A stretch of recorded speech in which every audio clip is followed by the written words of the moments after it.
Here's an on-site equipment overview. So right here, this is a C9 light. We'll explain these more in the lighting section. This is going to be used on all of the gutter lines, any of the peaks, as well as very large evergreen trees. C9 light right here. This right here, this is an all-in-one clip. This is by far the best clip. This is one we use.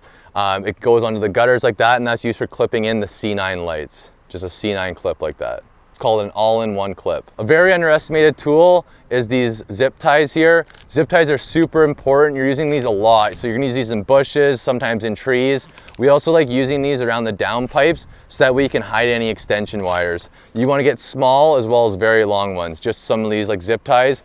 Pick those up at Dollarama, way better than wasting your money at the hardware store. So electrical tape, we use this for a few different things, marking our tools, ending some of the lines, as well as making it easier to understand where installs are going when we take them down. Next thing you want to pick up is a utility belt. What you're doing with this is you're going to have it on your side here, filling it with clips, some male plugs, female plugs, maybe put your snips, basically anything that you're going to be using while you're up on the ladder, putting it in here, having it on your side so you're limiting trips to the truck. After that right here, a measuring wheel. I usually just do mine by eye or walk it out. However, if you're new to measuring out footage, you'll want to use something like this. All you're doing is walking along the house edge, tracking how many feet of lights there are, especially when you're doing quotes. Very helpful tool if you're just getting new to the business. Next thing you're gonna need here is female plugs. You're using these at the end of lines as well if you're ever creating any inlines. Very helpful tool, kind of a vampire plug like that.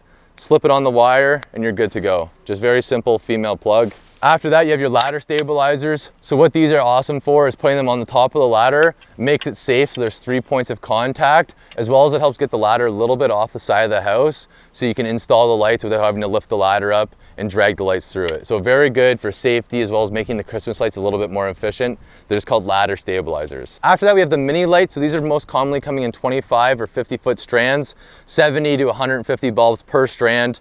These are used in bushes, small trees, and you can also do big trees with it, except for it's gonna be very expensive. So if you can close that deal, go for it.